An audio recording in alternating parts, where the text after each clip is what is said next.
being completely enslaved. The men behind the curtain know this, and they also know that if people ever realize the truth of their relationship to nature and the truth of their personal power, the entire manufactured zeitgeist they prey upon will collapse like a house of cards.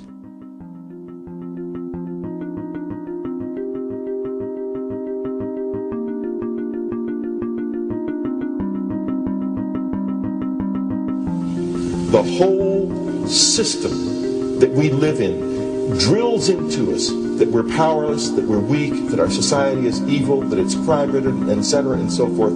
It's all a big fat lie. We are powerful, beautiful, extraordinary. There is no reason why we cannot understand who we truly are, where we are going. There is no reason why the average individual cannot be fully empowered. We are incredibly powerful beings.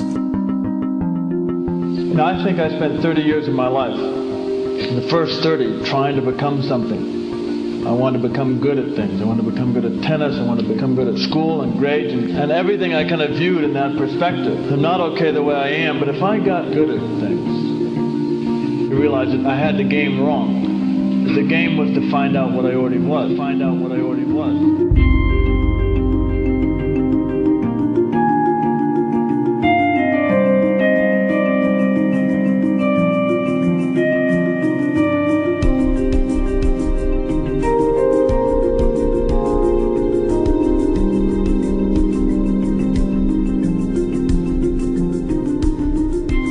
Now, in our culture, we've been trained for individual differences to stand out. So you look at each person, immediately it is brighter, dumber, older, younger, richer, poorer, and we make all these dimensional distinctions, put them in categories and treat them that way. And we get so that we only see others as separate from ourselves in the ways in which they're separate. And one of the dramatic characteristics of experience is being with another person and suddenly seeing the ways in which they are like you, not different from you, and experiencing the fact that which is essence in you and which is essence in me is indeed one. The understanding that there is no other. It is all one. And I wasn't born Richard Albert, I was just born as a human being, and then I learned this whole business of who I am and whether I'm good or bad or achieving or not. All that's learned along the way.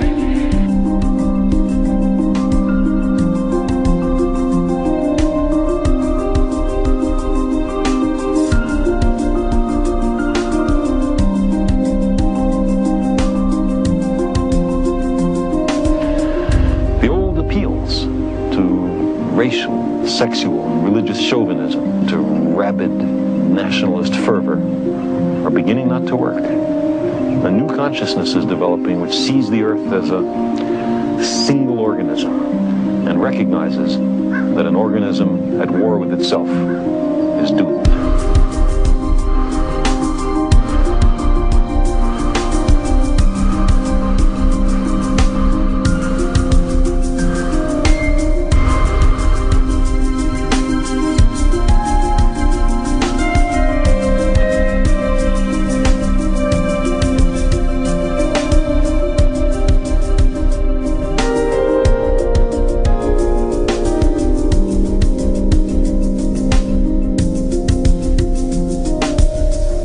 Bill Hicks used to finish his shows with this.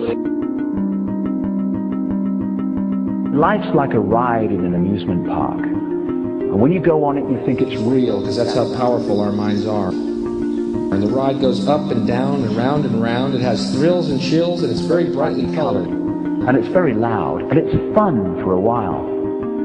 Some have been on the ride for a long time, and they begin to question, is this real, or is this just a ride? And other people have remembered, and they come back to us and they say, hey, don't worry. Don't be afraid ever, because this is just a ride. And we kill those people. Shut him up. I've got a lot invested in this ride. Shut him up. Look at my furrows of worry. Look at my big bank account. My family. This has to be real. It's just a ride. But we'll kill those good guys who try and tell us that. You ever notice that? And let the demons run amok? But it doesn't matter, because it's just a ride. and we can change it anytime we want. It's only a choice. No effort, no work, no job, No savings of money. Just a choice right now between fear and love.